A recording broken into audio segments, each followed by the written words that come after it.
Starting a YouTube channel may seem overwhelming and scary at first, and I understand that. That's why I decided to create this video for anyone who's thinking about taking that first step. This will be your easy go-to guide for starting a YouTube channel. Please, if you want more video topics like this, please comment down below. Now let's get on with the video. So the first thing we're going to be talking about is essentials. Now, starting a YouTube channel, you don't need a whole bunch of fancy equipment. But if I was to recommend 3 things, I'd recommend a wireless microphone like the one that I have here. It can go between $9 to $20. I will make sure to leave the links for all of the things that I'm using in the description below. A tripod so that, you can have your phone up there and recording. That goes between $15 to maybe $30. And then lastly, a ring light. So that can go from between $20 to $30.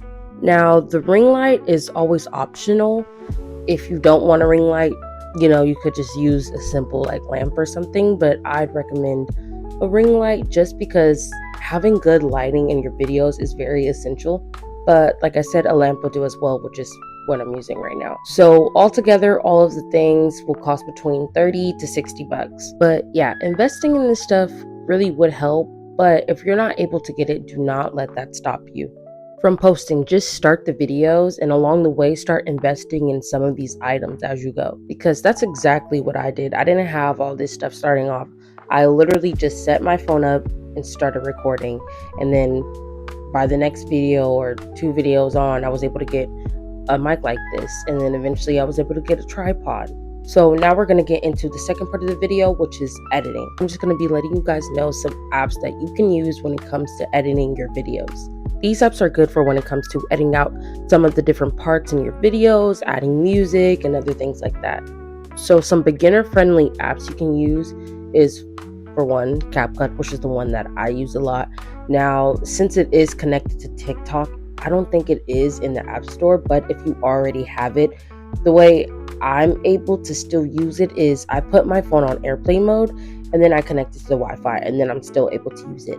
But if you don't have CapCut, here are some other apps that you can use in the meantime. There is VN Video Editor and KineMaster. InShot is also another great editing app to use as well. That one is very beginner friendly, and I would recommend that one too. And now for when it comes to thumbnails, I would highly recommend using Canva. That is my go-to for making thumbnails. Now let me also add, all of the apps that I mentioned are free, including Canva. For Canva and making thumbnails, literally all you have to do is go on the app, literally search up YouTube thumbnails, and a whole bunch of pre-made thumbnails will pop up. And then just edit some of the words, add your own photos. Now for Canva, there is a pro version. I do decide to get that one just because it allows for more flexibility when getting the pro version. That's $15, but you can still do a lot even with the free version. Some of the other apps you can use for making thumbnails is Picsart. That one is a really good one too.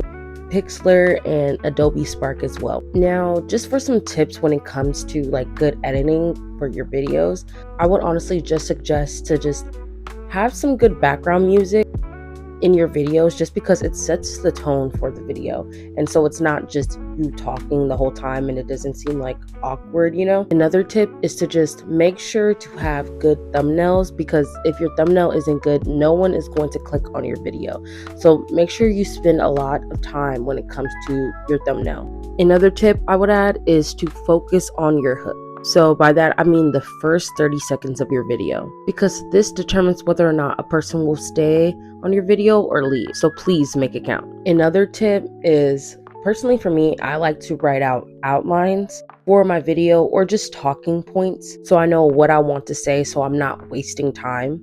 And if you have trouble coming up with what to say or coming up with an outline yourself, you can always use ChatGPT. I like using that. I don't necessarily always go with the first outline that they show me and stuff, but I feel like it's good because it gives me different ideas of talking points and what I should cover in my videos. Plus, it could also help with different video ideas as well. Now for the third part, which is finding your niche. So when starting a YouTube channel, it's important to know what your niche is. Now, please remember, do not feel obligated to stay on like one different type of niche and to stay in one box and to not try other things, especially when you're just starting off. But once you do figure out what your niche is and what works for you, stick to it so that the people that subscribe to you know what they're getting into. So when it comes to your niche, figure out what are your likes and what makes you stand out and lean into that. Your voice is unique. So don't be afraid to mix up 2 different niches to create your own. Whether it's cooking, vlogging, finance, fashion, storytelling, or personal development, figure out what videos you'll be okay with making, even if you weren't getting paid for it. And figure out what type of videos are you okay with doing for some time. But yeah, look up some different niches and figure out what topic do you enjoy talking about? Like, what is something that you can go on and on talking about? I know when I first started YouTube, I wanted to start off with making a writing channel because I love to write. I've published some poetry books, so that's what I initially wanted to start off with. But maybe after 2 videos, I realized this is not something that I can continue talking about, making topics on for years. Like, I just couldn't see myself doing that, so I decided not to do that. Even though that was something that I did love and like, I couldn't see myself talking about that, and going months on that topic with writing. So I chose to do personal development because it's honestly something that I genuinely love. Now for part 4, which is creating a strong brand. So you don't want your page to look all over the place, right? So make sure that you have a nice logo, a nice banner, and a YouTube channel name that fits you the best. Craft a good about section so that people know what your channel is about, and put in there when people should expect an upload. Is it Thursdays? Is it Sundays? Not only that, but I think it's very important to try and create a good, strong visual identity by trying to keep up the same thumbnail style once you figure out what you like best, and trying to use the same layout and fonts and colors. Figure out what are the colors for your channel, right? Like I said though, as a reminder, when you're starting off, of course, you're probably not going to know all of these things. It's going to take time. Don't let all of these things stop you from uploading or posting your videos because you feel like, I don't know my brand, I don't know what color, I don't know what theme. That's okay. You will figure it out as you learn along the way, because it takes time figuring out how to do the thumbnails, figuring out how to edit, figuring out what your editing style is. So do not let this stuff discourage you. You will figure out all that stuff along the way. Like, I've been doing this for 6 months now, and I'm just kind of starting to figure out like what type of thumbnail style that I like. And now I'm starting to figure out, okay, what type of color scheme do I want to have for my channel? But yeah, moving on, you want to figure out what is your channel's aesthetic, right? Because this helps when it comes to building a brand. I think it's also important to make sure you share your content to other platforms, just so that you can open up your options for getting discovered. Remember, you put all of this work into your channel. Let other people know that it exists. You will be surprised by who is willing to support you. Now on to number 5, which is a content strategy. So figure out what type of videos you want to post. Do you want long form content? Do you want to do shorts? Do you want to do faceless content? Figure out what makes you the most comfortable. The next thing you want to try to figure out is, are you going to film and edit weekly, or do you want to batch up your videos, right? So batching is basically when you choose maybe one day and you decide to maybe do 4 videos or 2 videos, and then you can schedule it through the YouTube Studio app. Doing this definitely helps with preventing burnout. Figure out which one you want to do, and then figure out, do you want to post weekly? Do you want to post every other week? Figure out what works best for you. I would suggest doing 1 video per week. So that would mean coming up with 4 different video ideas, and then maybe writing out an outline, right? So you're not just talking away and using up all this time recording, right? Because remember, you have to go through that and edit out all those parts that you don't like, right?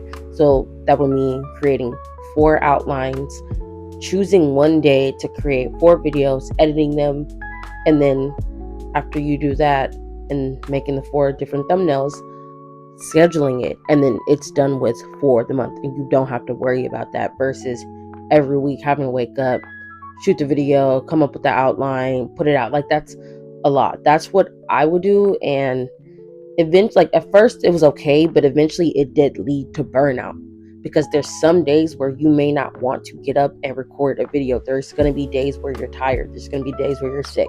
So doing it on the one day where you feel good and you are already dressed up and ready for that, and it's already ready to go, it'll definitely make a big difference. Now on to number 6, which is mastering the YouTube algorithm. Please use the YouTube Studio app to your advantage. It lets you know trending topics, content gaps for shorts, and more. So we're going to talk about when it comes to uploading, right? When it comes to uploading, make sure that you add a good description so that people know what your video is about, and so people know maybe what other platforms to connect with you on. And remember to add timestamps, because viewers will definitely appreciate this, so that when viewers go to your video, they know where to skip to. Maybe they don't want to watch the whole thing. Maybe they only want to see certain parts. Maybe the part about editing, right? Maybe they want to see the part about YouTube algorithm, right? And so if your video is one long video, they may not want to stay and watch it. So add the timestamp. Personally, what I do, right, is while I'm going through my video and I'm editing it, when I get to a certain part, I write down, okay, this was at 0036. This part was at 0050, right? And when it comes to doing the timestamps, make sure to always put the starting point 0000. Then after that, you can do part 1, put that timestamp, right? And honestly, what I like to do is I use ChatGPT when it comes to coming up with a description and organizing my timestamps, because I don't know, it just makes it look nice and professional, and it takes it out of my hands. I'm already editing, I'm already doing the outline, I'm already recording the video, so at least that part is done fast and organized. So I would recommend just using that when it comes to the description and timestamps. The next thing that I want to talk about is making sure to add tags when it comes to uploading your video in the YouTube Studio app. So tags are basically like keywords, right? So when people are going to look up your video, what are the keywords that people might search up trying to find your video, right? It's important to add tags because it gives your video a better chance of popping up.